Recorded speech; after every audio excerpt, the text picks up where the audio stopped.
আসসালামু আলাইকুম সম্মানিত দেশ এবং প্রবাসের ভাই ও বোনেরা, খুবই গুরুত্বপূর্ণ পেনশন সংক্রান্ত একটি ভিডিওতে আপনাদেরকে স্বাগতম। পেনশন বিষয়ে আবারও নতুন একটি ভিডিও নিয়ে আপনাদের মাঝে আসলাম। অনেক প্রবাসী ভাই ও বোনেরা এবং অনেক বাংলাদেশি ভাই ও বোনেরা আমাকে বারবার কমেন্ট করতেছেন যে ভাই, অনেক দিন ধরে পেনশন সংক্রান্ত কোনো ভিডিও তৈরি করতেছেন না, পেনশন বিষয়ে কি কাজ করা আপনি বন্ধ করে দিলেন, পেনশন বিষয়ে কি আর কাজ করবেন না, আপনিও কি হাল ছেড়ে দিলেন, নানা বিষয়ে প্রশ্ন করতেছে। আসলে এটাই সত্যি কথা যে অনেক দিন ধরে আমি পেনশন বিষয়ে ভিডিও দেই না। এটা দুইটা কারণ আছে। সেটা হচ্ছে বারবার একই বিষয় নিয়ে কথা বলতে আমার নিজেরও অতটা স্বাচ্ছন্দ্য বোধ করি না এবং অনেকেই বিরক্ত হন। অনেকেই মনে করেন যে এই বিষয়টি নিয়ে বারবার আমি কেন কথা বলি। আবার অনেকেই বেশিরভাগ আমার দর্শক ভাই ও বোনেরা তারা মনে করেন যে এই বিষয়টি নিয়ে আমি প্রতিনিয়ত যেন কথা বলি, কাজ করি, কিন্তু কিছু সংখ্যক মানুষ এটাতে বিরক্ত হন।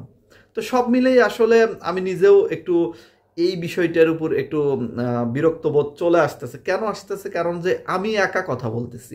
আমি বারবার এই বিষয়টি নিয়ে অনুরোধ করেছিলাম যে বাংলাদেশের যে প্রবাসীদের নিয়ে কাজ করে যে সংগঠনগুলো আছে তারা যেন এই বিষয়টি নিয়ে একটা ব্রিফিং করে, মানববন্ধন করে, অথবা বাংলাদেশের যে আমাদের দুইটা তিনটা পথ আছে, যেমন আমরা চাইলে ডক্টর ইউনূসের সাথে দেখা করার চেষ্টা করতে পারি, অথবা তাকে আমরা সরাসরি কাগজের মাধ্যমে লিখিতভাবে তার কাছে আবদার করতে পারি, অথবা তার সাথে সম্মুখীন দেখা হতে পারে, অথবা সমন্বয়কদের সাথে আমরা এই বিষয়টির মিটিং করতে পারি, অথবা প্রবাসী কল্যাণ মন্ত্রণালয়েও এই বিষয়টি নিয়ে আমরা কাজ করতে পারি। কিন্তু দুঃখের বিষয়, বাংলাদেশের যে প্রবাসী সংগঠনগুলো আছে, প্রবাসীদের জন্য যারা কাজ করেন, তারা এই বিষয়টি নিয়ে একটুও সারা শব্দ দিচ্ছে না এবং তারা এই বিষয়টি নিয়ে টোটালি কাজ করতেছে না। এটা পুরোই একটা, কি বলবো, এখানে এই সংগঠনগুলো, এই যে প্রবাসীদের নামে যে সংগঠনগুলো বাংলাদেশে তৈরি হয়েছে, আমি মনে করি তাহলে তাদের কি কাজ, প্রবাসীদের জন্য তারা কি কাজ করতেছে। তারই যদি আমাদের এই এত গুরুত্বপূর্ণ একটা যৌক্তিক দাবি, এই পেনশন নিয়ে যদি তারা কথা বলতে এত দ্বিধাবোধ করে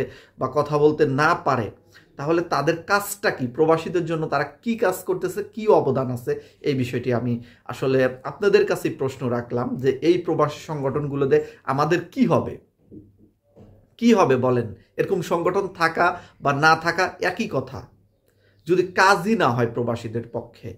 শুধু যখন ঝড় ওঠে তখন ঝড়ে একটা কথা আছে না, ঝড়ে বক মারে ফকিরের কেরামতি বাড়ে, তো ঠিক ওরকম যখন ঝড় ওঠে তখন দুই একটা ব্রিফিং করবে, এসে দুই একটা কথা বলবে, বাস সংগঠনের কাজ হয়ে গেল। যখন সরকার পরিবর্তন হলো, যখন ওই আবহাওয়া বিরাজ করলো, তখন দুই একটা ব্রিফিং করলো প্রবাসী সংগঠনগুলো, এরপরে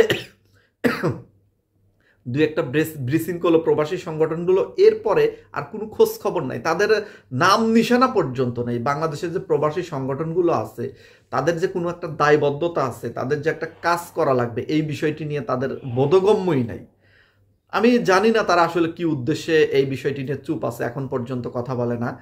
আরও একটি বিষয় আমি হতাশ, সেটা হলো আমার প্রবাসী ভাই ও বোনেরা অনেকেই এই বিষয়গুলো গুরুত্বই দিচ্ছেন না, মনেই করতেছেন না যে এই বিষয়টি কাজ করা দরকার বা এই বিষয়টি আসলে আমাদের খুবই গুরুত্বপূর্ণ একটা বিষয়, মনে করতেছে না। তো যার কারণে আমি একা এখান থেকে চেষ্টা করতেছি, কথা বলতেছি। আমার সাথে যদি সঙ্গ না দেয় কেউ, আমাকে যদি সাপোর্ট না করে কেউ, অথবা আরও যে যারা প্রবাসীদের নিয়ে কাজ করেন, বড় বড় লোকগুলো আছে প্রবাসীদের নিয়ে কাজ করেন, তারা যদি এই বিষয়টি নিয়ে কাজ না করেন, তাহলে দেখা যাবে যে আমার কথাটা আমি একা বলে আর কতটুকু হয় বলেন।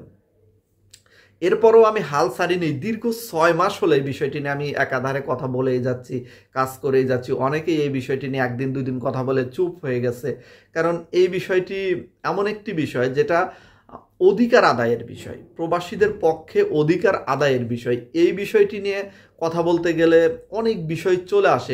এখানে সরকারের বিরুদ্ধে কথা বলতে হয়, এখানে আমলাদের বিরুদ্ধে কথা বলতে হয়, এখানে প্রবাসী কল্যাণ মন্ত্রণালয়ের বিরুদ্ধে কথা বলতে হয়, এখানে আসিফ নজরুলের বিরুদ্ধে কথা বলতে হয়। মানে যতদিন আমাদের এই দাবিগুলো পূরণ না হচ্ছে ততদিন তো আমাদের বিরুদ্ধে কথা বলতে হচ্ছে, তাই না? যার কারণে এই বিরুদ্ধাচারণ বা এই ধরনের কথা মানুষ বলতে স্বাচ্ছন্দ্য বোধ করে না, বা অনেকেই মনে করে এগুলো বলার প্রয়োজন নাই। 10 জনের উপকার করতে গিয়ে নিজে কেন রিস্ক নেব, নিজে কেন এইগুলো বলবো, এরকম স্বার্থপরতা যাদের মধ্যে আছে তারা তো এই বিষয়টি নিয়ে কাজ করে না। আর এই দুনিয়াতে স্বার্থপরতা মানুষগুলোই বেশি। নিঃস্বার্থভাবে 10 জনের উপকার করার উদ্দেশ্যে মানুষ খুব কাজ করে কম। আর এখানে আরো একটি সমস্যা আছে, দেখবেন যে আপনি 10 জনের উপকার করার জন্য নিঃস্বার্থভাবে কাজ করতেছেন, মানুষ স্বার্থ খুঁজবে যে আপনারও মনে হয় এখানে কোনো স্বার্থ আছে, যার কারণে আপনি করতেছেন। এসব মানুষের এই নেগেটিভ ধারণাগুলোর জন্য অনেকেই এই বিষয়টি নিয়ে কাজ করতে গিয়েও কাজ করে না। তো নানা রকম পারিপার্শ্বিক এই যে বিষয়গুলো, এগুলোর জন্য দেখা যাচ্ছে ধীরে ধীরে আমারও মনোবল একটু হলেও ক্ষুণ্ণ হয়েছে।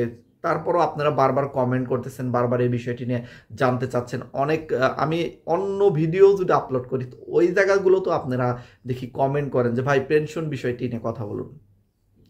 তো আপনাদের জন্যই আসলে কাজ করি, আপনাদের জন্যই আবারও ফিরে আসা, আবারও কথা বলা, বা বারবার আমি যে হাল ছেড়ে দিছি বিষয়টা এরকম না। আমি চাইছিলাম যে আগে হয়তো কন্টিনিউ কথা বলতাম, এখন হয়তো একটু কিছুদিন পর পর কথা বলবো, কন্টিনিউ রাখতে হবে। আসলে কিছু কিছু দাবি আমাদের এমন আছে যেগুলো দাবি বলার সাথে সাথে পূরণ হবে না, কিন্তু এই যে আজকে কথা বলতেছে এই কথা বলার ফল হয়তো আরো কিছুদিন পরে গিয়ে পাবো। এরকম ঘটনা কিন্তু ঘটতেছে, অনেক সময় ঘটেও থাকে। আর যদি কথাই না বলি, ধরেন আমি কথা বললাম না, চুপ আছি, তাহলে কি এই বিষয়টি নিয়ে কোনো কাজ হওয়ার সম্ভাবনা আছে? আপনারা বলুন। কোনো কাজ হওয়ার সম্ভাবনা নাই। যদি কথা বলি তাহলেই কিন্তু সম্ভাবনা আছে। তো যার কারণে আমি বারবার অনুরোধ করতেছিলাম যে প্রবাসী সংগঠনগুলো আছে, দেশে যারা আছেন তারা একটু এই বিষয়টি নিয়ে কথা বলেন। আবার বিদেশে যারা মানে ইউটিউবার আছেন, ফেসবুকে কাজ করেন, টিকটকে কাজ করেন, প্রবাসীদের মধ্যে যারা মোটামুটি ফেস যাদের সবাইকে চেনে, তারা একটু এই বিষয়গুলো নিয়ে কথা বলুন। তাহলে দেখা যাবে যে এই বিষয়টি জোরদার হবে এবং সরকারের কান পর্যন্ত পৌঁছে যাবে। তো এই হলো বর্তমান পরিস্থিতি। এছাড়া প্রবাসী কল্যাণ মন্ত্রণালয়ের সাথে আমি বারবার যোগাযোগ করার চেষ্টা করেছিলাম। তারা যেটা বলেছে যে এই বিষয়টি নিয়ে কাজ তেমন একটা তাদের মানে নির্দেশনা দেওয়া নাই, বা এই বিষয়টি নিয়ে কাজ তেমন একটা চলতেছে না। তাহলে এই যে থেমে আছে, এই যে এই বিষয়টি নিয়ে কাজ হচ্ছে না, এগুলো জানার পরও আমরা কেন ঘুমিয়ে আছি, ঝিমিয়ে আছি? আমরা বারবার বলেছিলাম যে রেমিটেন্স বন্ধ করব। প্রবাসী ভাই বোনেরা দেখেন কমেন্ট করেন, প্রায় সবাই কমেন্ট করেন যে ভাই রেমিটেন্স বন্ধ না করলে কোনো বিষয় নিয়ে, যত বিষয় নিয়ে কথা বলেন কাজ হবে না। এটার সাথে আমি একমত যে রেমিটেন্স বন্ধ না করলে আমরা যত বিষয় নিয়ে কথা বলি, যত বিষয় নিয়ে কাজ করি না কেন, আমরা কিন্তু এটা পাচ্ছি না। এটা দীর্ঘ 6 মাস ধরে কিন্তু আমাদের কাজকর্মের এটা প্রমাণ হয়ে গেছে যে এই সরকার বা যে কোনো সরকার যেই আসুক, আমরা যদি তাদের উপর চাপ সৃষ্টি না করতে পারি, আমাদের দাবিগুলো তারা পূরণ করে দেবে না। তাই অবশ্যই উচিত আমাদের রেমিটেন্সের দিকে মনোযোগ দেওয়া, রেমিটেন্স বন্ধ করেই তাদেরকে সকল বিষয়ে বাধ্য করা। কিন্তু দুঃখের বিষয় যে এখানে প্রবাসী ভাই ও বোনেরা একমত নয়, বা তারা বিষয়টি গুরুত্বই দিচ্ছে না। গত মাসে কিছু সংখ্যক প্রবাসী ভাই বোনেরা এটার সাথে একমত হয়েছিল, রেমিটেন্স প্রেরণ করেননি বা এটা আন্দোলনে শরিক হয়েছিল, কিন্তু এই আবার ফেব্রুয়ারি মাসে এসে দেখলাম আবার লুজ দিয়েছে। ফেব্রুয়ারি মাসে এসে আমি চাইছিলাম যে এই বিষয়টি নিয়ে আরও কঠোর হবেন আপনারা, যার কারণে এই বিষয়গুলো কাজ হওয়ার সম্ভাবনা বেড়ে যায়।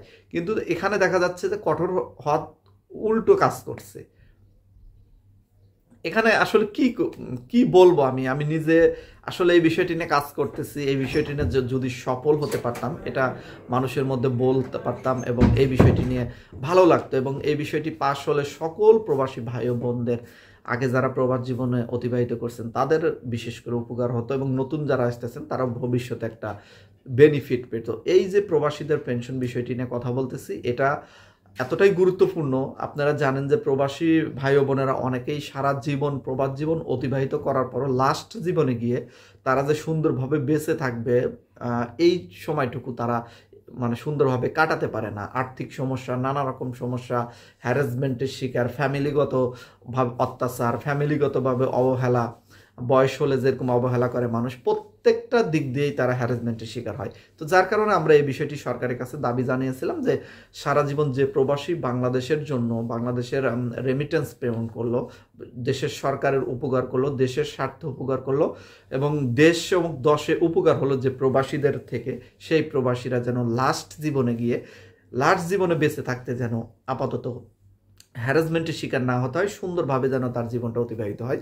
যার কারণেই আমরা বলেছিলাম যে পেনশন দাবিটি আমাদের খুবই গুরুত্বপূর্ণ, পেনশন যেন দেওয়া হয়। কিন্তু এত যৌক্তিক দাবি হওয়ার পরেও কিন্তু এই বিষয়টি নিয়ে তেমন কোনো অগ্রগতি দেখা যাচ্ছে না। এটা কার ব্যর্থতা মনে করেন আপনারা? প্রিয় বন্ধুরা, আপনারা নিজেরাই কমেন্ট করে বলবেন যে আমাদের কোথায় ব্যর্থতা আছে, আমাদের কিভাবে কাজ করা উচিত। আজকের ভিডিও আমি আপনাদের থেকে পরামর্শ দাবি করলাম যে আমাদের আরও কি কাজ করা উচিত, কিভাবে কথা বললে, কিভাবে কাজ করলে এটা হওয়ার সম্ভাবনা আছে। অনেক জ্ঞানীগুণী ব্যক্তিরা আমার ভিডিও দেখেন, ইনশাল্লাহ কমেন্ট সেকশনে কমেন্ট করে যাবেন। আজকের মতো বিদায় নিচ্ছি, সবাই ভালো থাকবেন। ইনশাল্লাহ আপনারা সাপোর্ট করলে আমি আসি আপনাদের সাথে। আজকের মতো বিদায়, আল্লাহ হাফেজ।